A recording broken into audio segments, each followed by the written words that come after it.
Hi everyone, my name is Victoria Ratzel. I just did an interview with the HackCess Show and I cannot wait for you guys to hear about what we talked about. Get out of your comfort zone, do something new. Again, what's the worst that can happen? Life's too short to kind of be living the same day, in my opinion. Yeah, fear of failure. Don't be afraid. Hi and welcome to the HackCess Show. It's the place where you can find life hacks on how to become the best version of yourself and achieve your goals. We show you how to walk the talk from successful people. And today we have Victoria here. Thanks so much for joining us. Hi, thank you so much for having me. So you want to give us a quick overview of what you do for the viewers? Yeah, absolutely. So hi everyone, my name is Victoria Ratzel. I am 26 years old and live in Nashville, Tennessee. And I actually am just now getting ready to launch my blog called Finding Happiness. So you can find that at www.victoriaratzel.com. And you can also subscribe at my Instagram at Victoria Ratzel. But my whole blog is about what it's called, finding happiness. So making the best out of a bad situation, positive quotes, affirmations, really loving yourself, finding what you want to do in life and finding the joy in just living your day-to-day life fully as well. But I am excited to get started and answer some questions with y'all. Yeah, awesome. So how'd you get into like the happiness business? Were you always like a positive person or? Yeah, honestly, I think it's just kind of who I am as a person, pretty bubbly naturally. And when I ask my friends what they thought I was good at, everybody just tells me making the best out of a bad situation, staying positive, or, giving positive advice, always kind of seeing that silver lining. I think that's just naturally who I am. So I wanted to do something creative and kind of get out of my comfort zone. This year, I don't normally do New Year's resolutions because I don't normally keep them, which I think a lot of people can relate to. But I really told myself I was gonna stop holding myself back, and that's why I asked my friends, "Hey, what am I good at? What would you come to me for?" And they told me do something in regards to happiness, and figured that a blog was a good way to get started. Yeah, and that makes a lot of sense, like just figuring out who you are and what you can use to actually make a career out of it. And can I ask, how do you get into that kind of analysis phase? How do you ask yourself, okay, what am I good at? And how do I go out there and get it? Is it kind of does it happen over a period of time or is it instantaneous? Well, for me, it definitely happened over a period of time because I had to get to a point where I think I was ready to actually put myself out there and know who I am as a person, because I think it's hard for you to really put yourself out there authentically and know who you are if you're not confident in yourself and you don't have that kind of self-love. And my kind of journey was getting my mental health in check and kind of getting my health, like actual physical health in check. And just being happy with who I was as a person. And for me, I feel like I've always been pretty self-aware, but I think when you're wanting to put something out there for other people and truly help add value to people's lives, that's why I ask my friends, because I'm like, okay, well, what would you come to me for? Like, what do you see that I add value in your life for? Because, you can always think of that one friend that you go to for like product recommendations, and that's definitely not me. But they all said advice. They always come to me for if they need a pick me up, if they just want to have a good time and hang out. And so that kind of led me into what can I do with that? How can I provide people content? And I'm hoping that eventually I can turn my blog into something more. But blog is the first step. So I'm excited that I'm finally just starting. And I think that's the biggest part, is that you just have to start, even if it's messy and it's not perfect. And I think that's what holds a lot of people back. That's what held me back for a really long time, is not thinking that everything was right. And I think the hardest part is just taking that next step and actually starting what you want to do. So if you're on the edge of doing something, just do it. Because I think that fear of failure is what holds a lot of people back. But, if you don't actually do it, then you're kind of failing by default. So. Yeah, and if you're actually like not doing anything and just waiting for it to be perfect, you can't even fail and like get to the next step because you're not doing anything. Right. Yeah. Right. And when I think back to all of the like biggest parts of my life that are memorable or like really made a huge change for the best, it was me taking a risk and doing something new that was uncomfortable. And I mean, I wouldn't have met my husband if I didn't do that. I wouldn't have moved to Nashville if I hadn't taken that chance. So my life would be very different. And it's always nerve-wracking when you're starting something new, but I mean, what's the worst that can happen? It doesn't work out and you try something else. So I'm excited to at least get started, but I've had a really, really awesome support system. People have been super excited for me to get started. And I think that's an important piece too, is having people in your corner. Yeah, definitely. And that's what I find interesting. I mean, that whole thing of having a support system and listening to the advice they give you and the kind of tips what you can get from them. Can I ask you, how do you get into that headspace when their feedback is purely constructive? Is that on their part or is it on your part, how you receive the feedback? So I think it's different, because I think you need to be in the headspace to actually receive feedback. So if you're asking a question that you don't want the answer to, or you know that you're not in a good headspace to get an answer, like real constructive criticism, then like you know that you're automatically gonna not take their advice. But like when you really work on yourself and you get to that point where you're ready to take that next step, that you've put yourself first, you're in a good place mentally. Because I think mental health was a really big piece for me. Like getting that confidence, understanding who I was as a person was by far that biggest piece. Because I think that you can be that self-doubt, you can be your worst critic. You're going to be the one that's holding you back. And I think that's what I was doing for a long time is even when people are giving you constructive criticism, you're kind of hearing what you want to hear when you're not in that good headspace. So, but I mean, these are the people that you've chosen to be a part of your life, and you value their opinion, you value having them around. So if you're not liking what you're hearing, then you're probably not around the right people. So that's a big thing too. It's like you need to surround yourself with the right people, because they affect you on an everyday basis and more than you realize. So if you're around really negative people that feel like they're kind of draining you and holding you back, and you can't be your best self, then I know it's hard to just sometimes like cut people out, and you can't always cut everyone out. That's also very me as a person, that's very savage. I have a hard time doing that. But just understanding like who you need to go to for that positive energy and that advice, I think, is also the first step. You need to make sure you're going to the right people for the advice that you need, because somebody might not be good at giving you advice on life in that next step, because they might be going through some stuff and they're not in a space to give you the advice that you're hoping for. But you also can't expect them to give you the answer that you want. So I think it's just having some perspective. And if you're going to someone for advice, then you need to be willing to take the advice that they give you.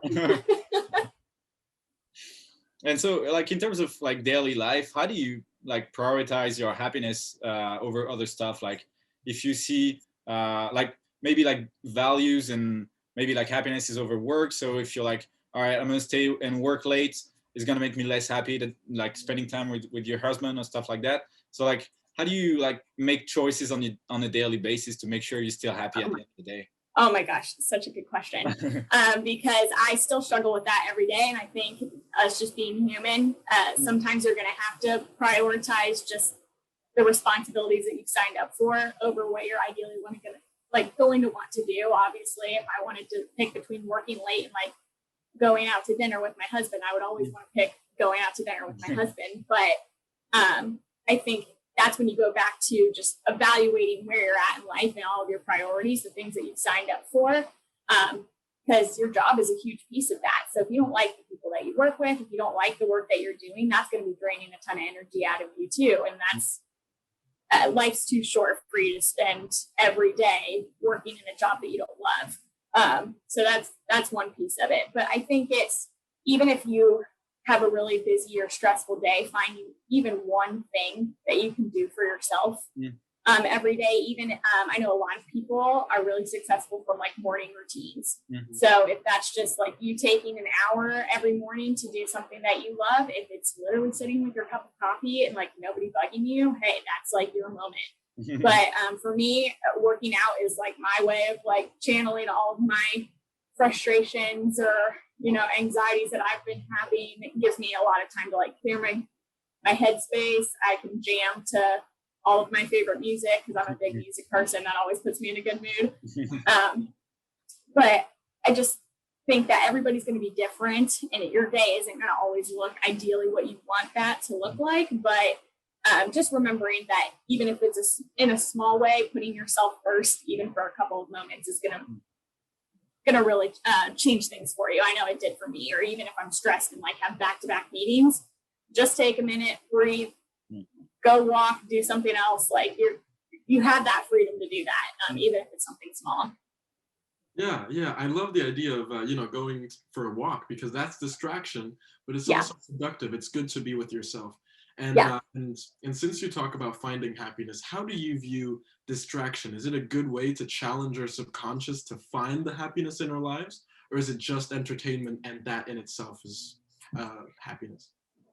So I think it all comes back to balance just in general with life. So for me, like if I'm using social media as an example, if that's something that I'm wanting to use as a distraction, if I'm in a bad mood, you also need to be aware of the kind of social media that you're looking at. So are you following a ton of people that are putting you in a really negative attitude? Because you should be, that's a very easy thing that you can control. Like, it's not the end of the world, people. Unfollow that person if they're really making you feel bad every time you see their stuff.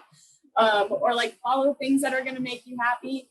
The amount of dog videos and cat videos that I watch is probably unhealthy for a person, but you know what? It makes me happy. And so I'm going to keep watching them. So, and also if you notice that social media is a problem in your life, limit yourself. Literally put a timer on if that's really what you need to do to keep that self-control. But if it's something that makes you happy, I just don't know why you don't do it. I think there's a lot of things that we don't do because we think that they're going to be a waste of time, or like we need to be doing something else. But I think it's just the overall aspect of do more things that make you happy, even if you think that it's weird or if it's not worth your time. It is, because you being happy, it just changes your whole life once you finally get in that attitude, and everything becomes more enjoyable, even like the mundane things that I do on a day-to-day basis. And so like, is your vision of success and like happiness now different from like when you were like, I don't know, like 10 years back, and you realized at some point, oh, that's what happiness is about, and it's maybe not about like all the stigma and the stereotypes, but maybe like for some people it's just watching TV and like chilling on the couch, you know? Yes, I think that I honestly didn't know what happiness was until now, and I hate that it took me that long to get to this point, but I think it's one of those things where when you're growing up too, again, you can be your own worst critic, and I think that we always have that negative voice inside our heads that even when you're enjoying the moment, you don't even let yourself enjoy the moment, or you don't enjoy the little things that are the things that you look back on a couple years down the road. And I feel like sometimes when you're also a very ambitious person, you have all of those goals kind of ahead of you, you don't even enjoy the place that you're in while you're in it. And because you're always working towards that next thing. And it's crazy because when you really think back to it, you took so long to get to that place, because the place that you're at now was at one point a goal that you had. And you're always trying to reach another goal, and you're not actually enjoying all of that work that you're doing in between to get to that place, then you're going to live a pretty sad life. But I think that people have this idea of what happiness is in their head, and they kind of almost overdone it and made it like this expectation that's impossible to reach. But there's so many little things that I have in a day-to-day life that make me happy. I think it's taking the time to actually figure out what those are for you. Because, your normal day-to-day life is what you're living. And if you're not happy with that, then You can't keep looking forward to like your next like 1 week vacation somewhere. Yeah. Like that's just not the life to live. Yeah. Yeah. And we've been using this term so much. I forgot to ask you, what is happiness to you? Do you have a definition for it? You know what? I don't, and I should, because I think that that's a really good thing. But maybe it's okay that I don't have a definition, because I think happiness is going to look different to everyone. And so I think it's about finding what that is for you. And so for me, that's having the people that I care about being around me. That's me doing something that makes me feel good and can be creative, because having that creative outlet is something that's important to me. I am a huge animal lover. So like me having a cat, or being able to like volunteer in some way, or like help with my friends' pets, like even dog sitting. Like I know that sounds like a random thing, but I get so much joy about being around animals. So that's another little thing that like people be like, oh my gosh, like dog sitting makes you happy. Yes, I love being around animals. So like find those things that will bring you joy. But yeah, no, that's a really good question. I should think about kind of like definition of happiness, like what that really means to me, or like what that would mean to people. So thanks for that. Well, I just admire the idea that you have to actually help people find happiness. And so I was curious about that. And about your blog, how like what is your mission? Do you want to help people shed light on what can make them happy in their lives, or create their happiness for themselves? I think a little bit of both, because I think the biggest piece is one, being able to actually find that happiness in what you currently have, being able to continue to find happiness and kind of like I did, get out of your comfort zone, try new things, take those risks so that you can really live your life to the fullest and not hold yourself back.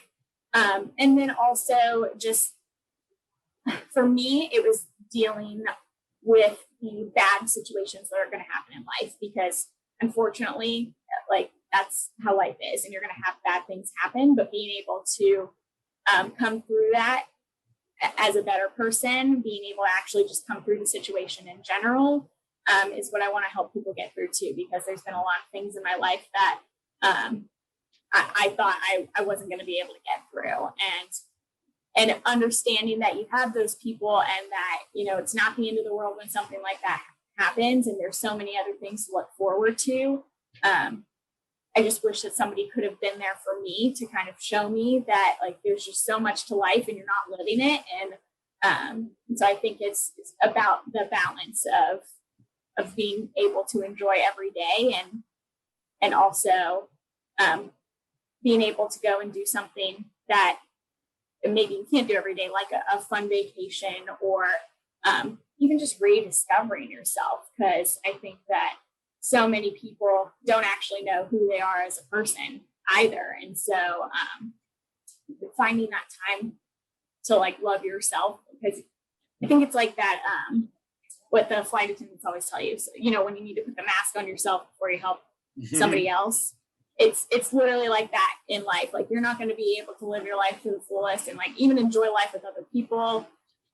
You have to love yourself. You have to be happy with yourself before you can just be happy in life and like help all of these other people.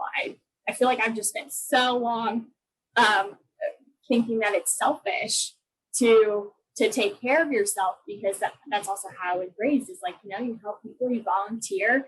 I was always the first one to do so, and I just never realized that me doing something for me is really helping so many other people in the long run, because now I can finally kind of be at 110% when I felt like I was running on probably about 10 most of the time. So and so you like have your dog there? yeah, sorry, it was begging for attention, so and his name is actually Nash, so it's funny that you're in Nashville. Love it. It's so cute. I'm glad that we could have him join us. And so like how do you compromise between like ambitions? You talked about ambition earlier, and like being happy. So in your daily life, is there like in your brain, do you say like, all right, I'm like this time is like the enjoy the moment time, and this time is ambition and like focusing on the future? Because sometimes with people like ambition driven, it's kind of hard to enjoy the moments. So it's I feel like it's always at the extreme, you know, either you work for the future or you enjoy the moment and you kind of chill and you forget about the future. So how do you balance that? Oh, yes. You guys have such great questions because I mean, honestly, these are all things that I feel like I'm going to still be working on every day, especially with like me starting the blog. I still work full time. I still have so many other things that I want to do, plus the blog. And so being able to like really time manage and balance everything out. I feel like my whole life, I tend to just get so excited about something and I almost burn myself out because I just like go at 110% and then realize that, hi, you need to breathe, you need to rest. So that's another thing, is you need to really be able to read yourself and know when you've reached that point that you're not even good to anyone anymore because you're just done. So I actually took like all day Saturday to just like completely rest from everything. Did not do anything, just spent some time with my husband, chilled, watched TV, and like casually cleaned up around the house, because like me cleaning the house again is another thing that like makes me feel good, to get rid of a ton of stuff that I don't need, because I don't know why I'm like a hoarder, I swear. But I think that it goes back to being able to understand what is going to make you feel good now and how is it going to make you feel good later. So like, yes, I'm going to feel good if I write like another 2 blog posts and have those ready to go before I launch. But you know what? Right now I don't have the time, and also things in life are going to come up. Recently, actually last Monday, my husband got into a car accident, and we were also looking for a car for myself. He's okay, just so you guys know. Which was obviously the important thing.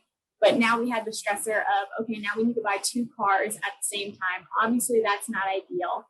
So I had to like weigh out what was going on. You know what? Right now, the cars need to be my priority.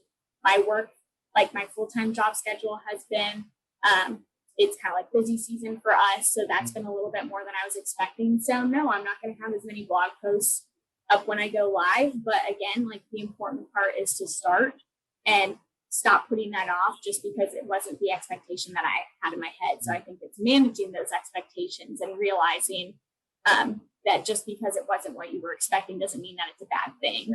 And you're still reaching those goals. I think the important part is to just keep moving forward. Just because something isn't happening the way that you want it to doesn't mean that you should give up. I think it goes the same way. It helped me with working out. You know, I might have one day where I feel like my progress is kind of stalled, or I'm gaining a ton of weight back, or I'm just feeling like really blah, or I wasn't kind of following like my nutrition plan that I have for myself. But that's no excuse for me to just completely quit. You know, you just do better the next day, and that's all you can ask for. So I think it kind of works the same way in life. It's just managing those expectations. Yeah. And do you have someone to help you manage those expectations, like a mentor or something like that, or not at all? Actually, so the fitness program that I did, her name is Kylie Uplifts, by the way, if you guys want to check her out on Instagram. She was a huge help for me, just kind of getting me on the right track for myself. And she holds me accountable. So I actually finished her program, but I still work with her as an alum, just to have that person that I can kind of talk to. And then of course my husband like helps me with like personal expectations, just because I think we balance each other out very well. He is like logical, like sound one, and then I'm like the crazy, like optimistic, like just all over the place one. So I think me having like all of these like crazy fun ideas, and he like reels me in a little bit, and he was like, okay, no, like rethink this out. And I'm like, okay, yes, you're right. So I think just, again, being able to evaluate yourself and know what you need. So I know that I need somebody to hold me accountable to taking care of myself. And for me, that is the working out piece. That's the nutrition piece. That's what makes me feel good every day, which is why I have Kylie. And then for that other piece of just like living life to the fullest, my husband has always been my biggest supporter, 110%, but he does it realistically too. So I I don't get too up in my head about things, because I'm definitely a big overthinker. So he's good at telling me like, no, believe in yourself, get rid of that self-doubt, and just go for it. And so like, how do you stay positive like when like bad shit happens, like the car accident and all that? Do you have like a routine or? So I think the biggest thing for me is I used to be like worst case scenario person, where I was just honestly so dramatic. I'm like, it was not that big of a deal. Like, and I think it's, again, being able to kind of have some perspective and like step back for a second and realize, okay, you know what?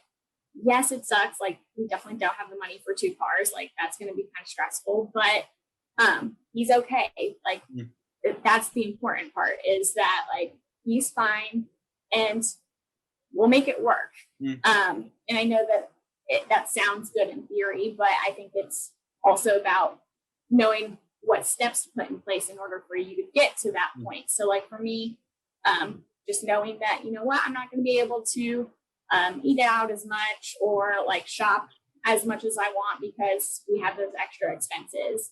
And yes, that's not ideal, but like we can find other ways to do like fun date ideas. Like we can go on hikes. There's plenty of things that you can do for free. So I think it's just evaluating each situation at a time.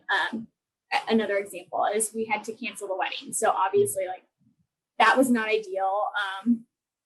And that was a really tough time for us. But honestly, I think it ended up bringing us closer together as a couple. And I didn't expect that we could get any closer like as a couple, but like I just feel like he is truly my biggest support system, and we really got through that together, being like newlyweds through a pandemic. You know, I've heard a lot of people say that they were arguing and stuff, but it was nice to be able to see him support me in that way and me being able to support him back. And honestly, like you guys said, you know, don't have to worry about the financial stress of planning for a wedding anymore. So that's nice. And the important part is that you're actually with the person that you love. Yeah. And we had actually went to the courthouse a week before COVID happened to just get married between the two of us, just because we had been so stressed out. And so that was another thing, was realizing, you know, we took that time for us, and we're actually married. So even though like we don't get to have the wedding, we can still have a honeymoon once things clear up.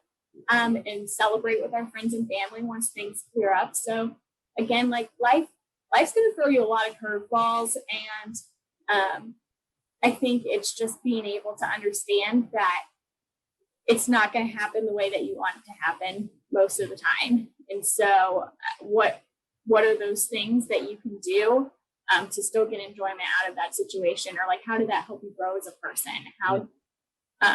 How are you better off now because that happened? I'm a big believer of like everything happens for a reason, and you just need to figure out what that is. And you mentioned being raised as, you know, as a helper, as someone who volunteers, who goes to places to actually help people. Yeah. And I mean, to me, that sounds like that could develop a sort of like, you know, hypersensitivity. Like you get caught up in other people's stories, and you want to help them. And how do you like build a kind of protective bubble around yourself to stay in your positivity and not be affected by the emotions of the people around you who you let close? How do you do that?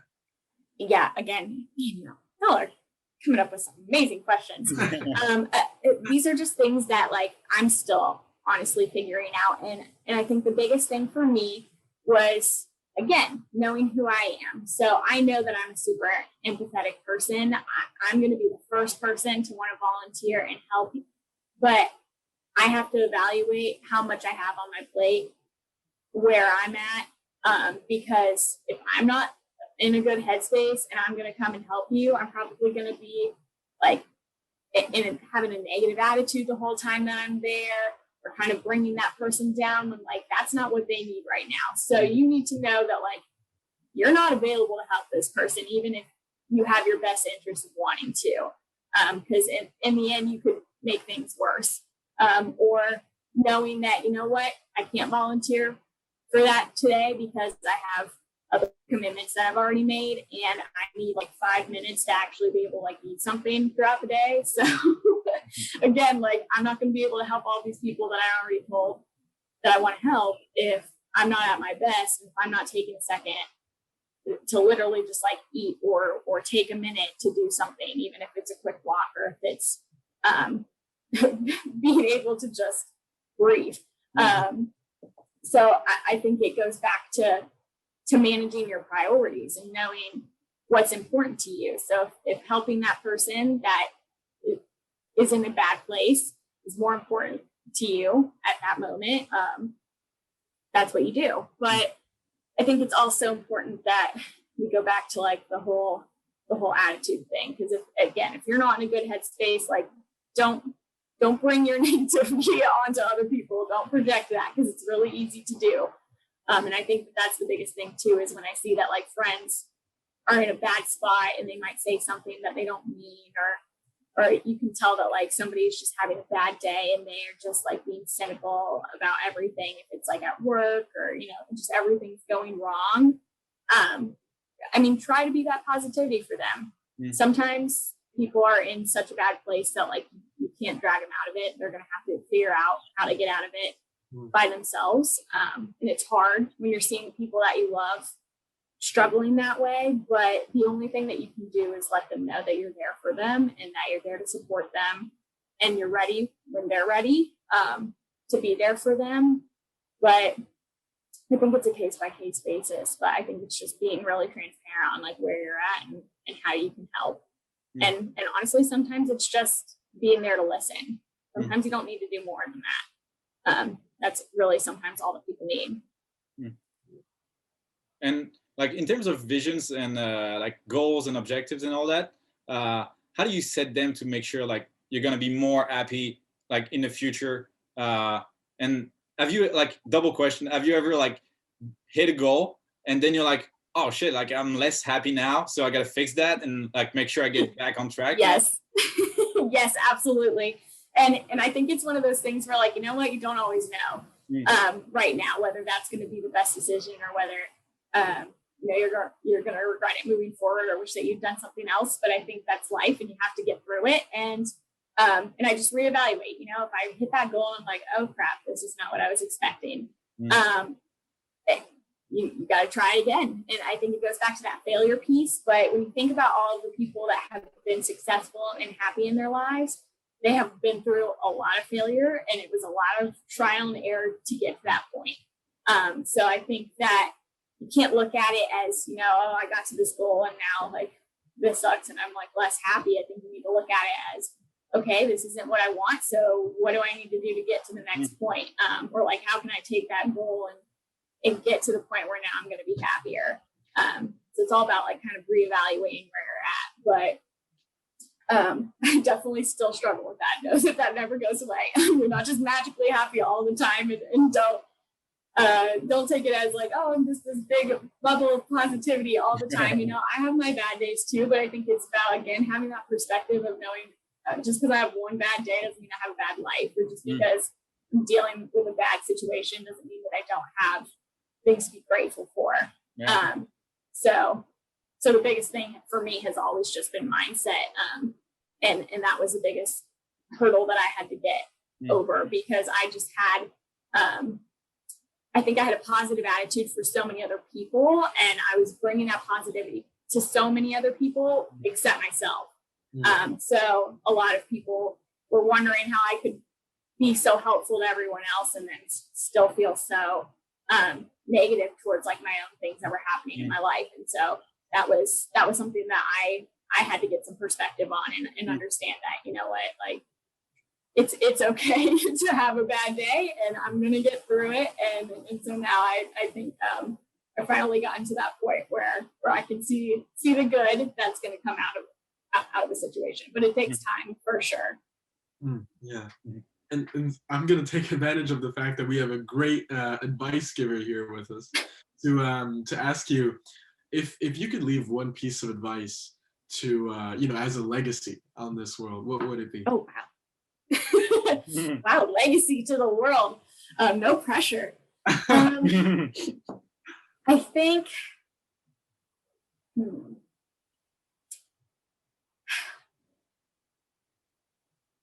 I think that the biggest thing for me would be the fear of failure piece that I discussed earlier, because that's what has held me back from doing so many things in life.